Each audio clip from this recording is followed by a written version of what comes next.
Thank you for joining my presentation. My name is Gyan Kim, and today I'll be discussing the analysis of Operation PoisonedApple, a cybercrime in Korea involving credit card information theft and fraudulent payments over the past 2 years. First, let me introduce ourselves. I'm a senior researcher at the Korea Financial Security Institute, focusing on instant response in financial companies, digital forensics, and cyber threat intelligence for the past 10 years. My coworker Hyunho Cho is a principal researcher who co-authored the paper with me. He has been conducting digital forensics, penetration tests, and analyzing security incidents for over 10 years. Unfortunately, he was unable to attend today's conference because he is currently studying in the USA. So, here is the agenda for today's presentation.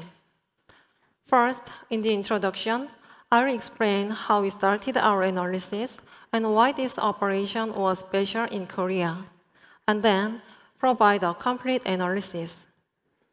Next, I'll describe the attribution process of the threat actor. Finally, I will conclude with my findings. Let's begin with an introduction. In September 2022, we discovered a phishing payment page at an online store. It was inserted into the normal checkout process, aiming to steal users' credit card and personal information. In the Korean financial sector, this type of phishing page was new to me. So initially, this case was considered an isolated incident. After analyzing the page's functionality, we contacted the site to remove it. However, 2 months later, the same page was found at another online store. We realized it wasn't just an isolated incident anymore, but a wider issue. So we analyzed the commonalities between the two compromised websites. At first, we suspected the Magic Card group, infamous for card skimming attacks using JavaScript injection. However, we found that the server-side code was redirecting users to the phishing page upon checkout, indicating a different technique from Magic Card. Also, the online store building platform was widely used in Korea. Based on this, we developed a POC code to detect the phishing payment pages. We collected and analyzed over 5,000 e-commerce platform domains using the URI features of compromised websites. As a result, we discovered over 50 additional online stores hosting the same phishing page, indicating a significant scale of attack and prompting us to begin a detailed analysis. We then uncovered the following attack procedures. The ultimate objective of this operation was financial gain. To achieve this, the threat actor analyzed Korea's online card payment system in advance. Afterwards, they hacked online stores and inserted a phishing page to steal users' information. They then monetized using the stolen information to commit fraudulent payments through ingenious schemes. One of their schemes involved luring people on second-hand trading platforms using Apple products, similar to the witch in the story Snow White and the 7 Dwarfs luring the princess with a poison apple. Taking inspiration from this, we named this operation PoisonedApple. Furthermore, we identified a new threat actor who carried out various attacks targeting Asian countries, including this operation. We named them Evil Queen and tracked their activities. Before delving into the detailed analysis, let me explain why this operation is notable. First, Korea's online card payment system is secure compared to other countries. While in other countries, online transactions only require physical card details like card number, expiration date, and CVC. Korea requires additional authentication procedures. Authentication here involves various information such as card PIN, additional passwords provided by card issuers, mobile, and even resident ID numbers.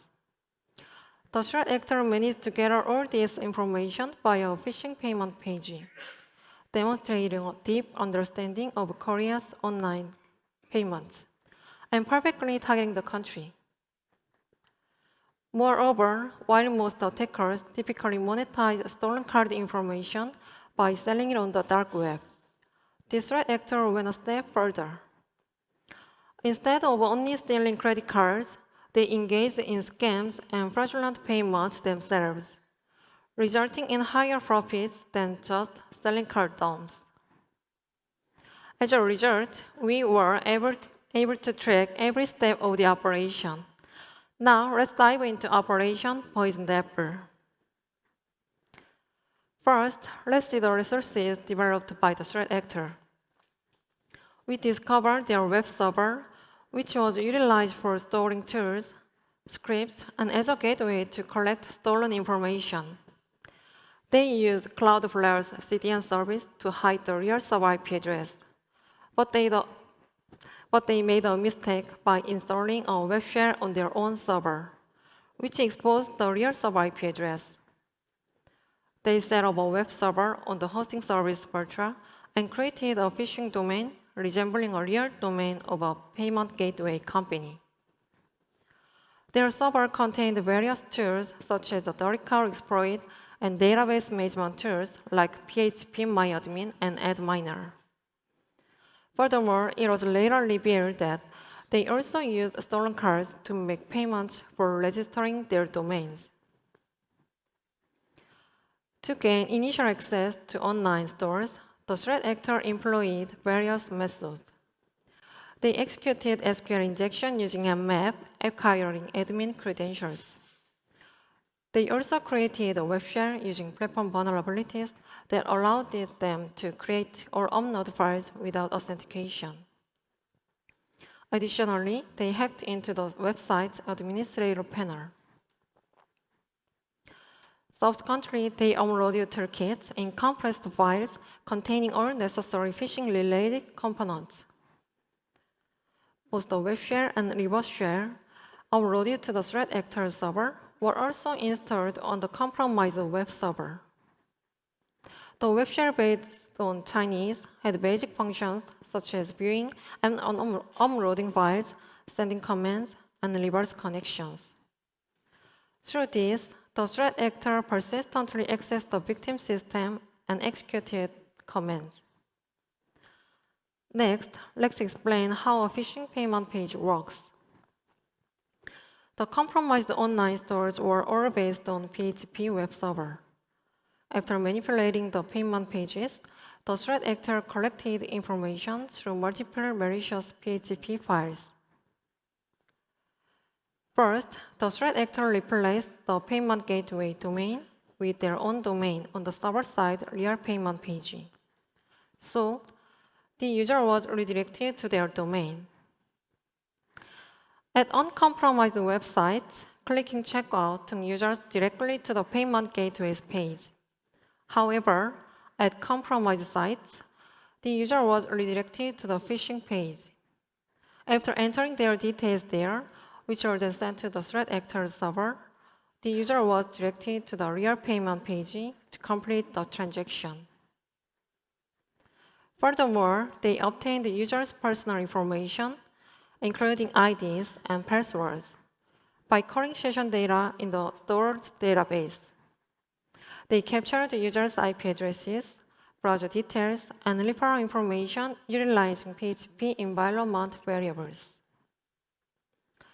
Finally, all collected information is transmitted to the threat actor's server and stored in their database. The stolen information was a total of 14 items as listed in the table. In addition, the threat actor employed various evasion techniques to prevent a store admin or users from detecting the phishing page. First, they created the phishing page's file name masquerading as a real payment module and then uploaded it to the same path as a real one. Secondly, It was exposed only on weeknights and weekends, and it solely appeared during the first user's access. Upon the user's return visit, the real payment page was displayed by checking the website cookie. As a result, the phishing payment page managed to remain active for a long time. The phishing page UI has evolved over time. Initially, they didn't copy particular companies. Gradually, they began creating phishing pages identical to those of major card and payment gateway companies. So, users were unable to notice the phishing without carefully checking the website address. All right, let's talk about their monetization tactic. It was the most interesting aspect of our investigation. Their approach was nothing short of ingenious. They used the stolen credit cards for making fraudulent payments across 3 different platforms, across each employing unique methods: a second-hand trading platform, an open marketplace, and the online Apple Store. Let me explain each case. Here's the first case. Many Korean second-hand trading platforms provide card payment services. So, the threat actor made a fraudulent payment for an item listed on such a platform, then promptly contacted the seller with excuses such as, "I intended to give this as a gift, but my friend already has one." During this conversation, they asked for a refund, saying, "As an apology for canceling the purchase, keep the $20 and refund me $180. From the seller's perspective, it's like getting free money without any actual sales. This leads them to deposit the money into the threat actor's account, ultimately resulting in the cardholder's loss. Moving on to the second case, the threat actor posted a sale on second-hand trading platforms, offering brand new electronics at discounted prices. Interested buyers contacted them through the platform chat and transferred cash to their accounts. The subsequent process was very clever. The threat actor initiated fraudulent payment for the sold item using a stolen credit card on an online marketplace. At that time, they entered the buyer's address as a shipping address to ensure direct delivery to the buyer. That's clever. But what I'm going to describe next is even more novel. Let's delve into the third case. Here, the threat actor shifted their focus to selling Apple's products, and the fraudulent payments occurred on the online Apple Store. During the time, I really wanted to catch the threat actor. So I spent nights searching for a list of Apple Watches, iPhones, and iPad on second-hand trading platforms. Eventually, I found the actual threat actor's sale and chatted with them. This screenshot shows a real conversation. I asked right away if it was available. The next day, they responded that it was available and asked for my location. I said, "I'm in Seoul." Then they sent me messages explaining their scheme. Their evolved scheme is as follows. At Apple online stores, you can purchase items using credit card and arrange for someone else to pick them up. They lured people into buying Apple products in order to exploit this. When a buyer shows interest, they suggest that the buyer transfer the cash for the item and then pick up the new product at a nearby Apple store. If the buyer agrees, they made fraudulent payments for that item on the online Apple Store with a stolen card, entering the buyer's information in the recipient details field. In fact, this scam caused the most financial damage in a short period of time. Next, I will discuss how we attributed the threat actor Evil Queen and their activities. We found that they made an operational security mistake by embedding their email address directly into the source code of phishing payment pages. They consistently used a unique nickname from the email address, leading to exposure of multiple infrastructures. This allowed us to uncover critical information about their identity and tactics. Based on this, we found multiple evil queen-associated domains using various OSINT tools. Especially, we found a web shell named test.php on the control server of PoisonedApple. This web shell provides access to the server's entire file list, including sensitive database management pages like mysql.php. Furthermore, one of the domains served as a command and control server for farming malware, causing significant financial damage in Korea in the past. This domain was registered through a Chinese ISP, suggesting ties to China, as the malware resources were in Chinese. As we delve into uncovering evil queen trail, we stumbled upon credential dumps containing their email addresses and passwords. It appears their device was vulnerable, leading to data leaks. We identified 4 additional email addresses and their associated domains, expanding our understanding of their activities. Also, between 2009 and 2016, they attempt hacking Korean websites through web shell uploads and iframe injection attacks. Some of these compromised sites are still accessible in Google's archives. Next, our company's Financial Security Institute has established its own intelligence through financial sector security monitoring and investigation. By correlating our intelligence with indicators linked to evil queen, we uncovered more attack activities. This is entire attack timeline. We first identified their activity in 2023, but it became evident that they had been conducting attacks from 2009. Among their various attacks, Operation PoisonedApple stands out, having the most significant impact, lasting a long time, and generating substantial profits. During Operation PoisonedApple, they also continue other financially motivated attacks, and recent observations indicate ongoing malicious activities. They have continued to utilize the infrastructure established for Operation PoisonedApple, and there are indications that they are building new infrastructure to launch new attacks. Let's describe the details of their recent attacks. After checking a list of domains linked to Evil Queen's email address, they recently created a phishing website using the MetaMask theme. MetaMask is a popular cryptocurrency wallet service, and it appears that the threat actor intended to steal wallet-related credentials. As the phishing domains feature top-level domains associated with Taiwan and China, suggesting a focus on targeting users in these regions. In May 2023, a domain previously used in Operation PoisonedApple was repurposed to impersonate a famous duty-free shop in Korea. It was developed using the Amaze UI platform popular in China. And this phishing site displayed content in Korean, but product prices were listed in Japanese currency, indicating a new approach.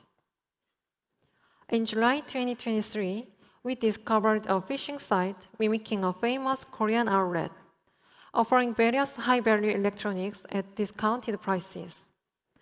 The checkout process on this site included a page designed to steal users' credit card and personal information, resembling the tactics employed in Operation PoisonedApple. Notably, rather than compromising real online stores, they built entirely new phishing sites. This pattern persists with the creation of multiple phishing sites using different domains. One of their recent activities involves distributing malicious apps through smishing, a method that has risen in Korea since last December. This attack involves sending messages announcing someone's death and leading them to click on a link, which then installs a malicious app. We discovered multiple malicious apps on VirusTotal, all signed with Evergreen's code signing certificate, capable of stealing and controlling crucial phone data. In addition, we found a post on a Chinese dark web forum that was written using their nickname. And the threat actor wrote some parts of the phishing pages in simplified Chinese. And domain registration details from 2015 contain the Chinese name and phone number, suspected to be linked to the threat actor. Beginning in 2022, they began hiding this information using a privacy protection service. However, we still found another Chinese name and phone number in their email profile. With these indicators, we infer that the threat actor has strong ties to China. In summary, Evergreen, a new threat actor, has been conducting cyber attacks targeting Asian countries since at least 2009.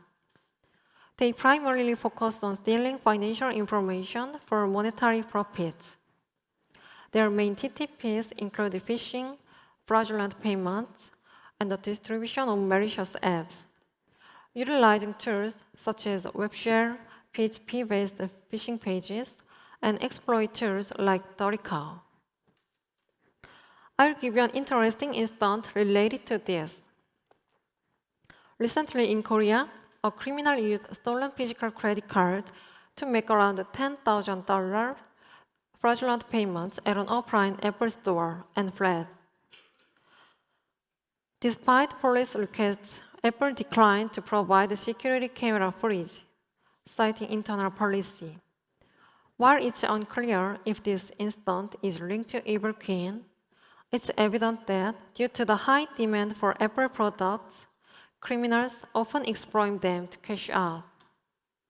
Interestingly, some of Apple's policies seem to unintentionally facilitate these activities.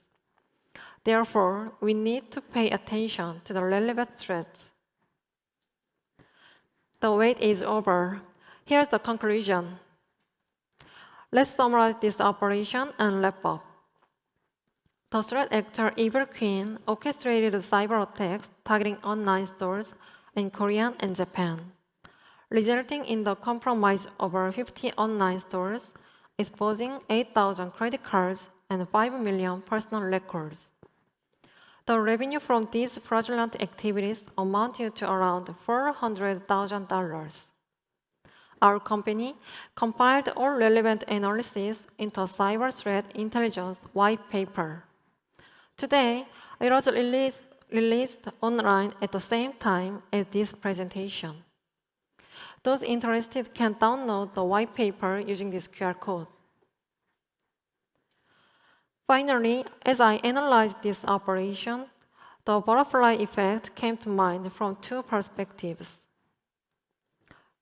Firstly, through analysis starting from small clues, we ultimately discovered phishing pages spreading widely online and identified various attack activities. We were able to prevent a potentially larger scale attack that could have caused an even greater butterfly effect. Secondly, attackers are developing new novel schemes for financial gain, such as exploiting Apple's policies for scams and monetization. This operation is just one example, implying that we may have only seen the flutter of a tiny butterfly. To respond to upcoming greater threats, it is very important to continually explore and share new skills and tactics. Lastly, the collaboration among stakeholders such as the Financial Security Institute, card companies, and the National Police Agency played a crucial role in minimizing the impact of the attack. We promptly shared the stolen card information and fraudulent schemes with the card companies. They reissued all affected cards and reinforced the fraud detection system, monitoring to prevent further attacks.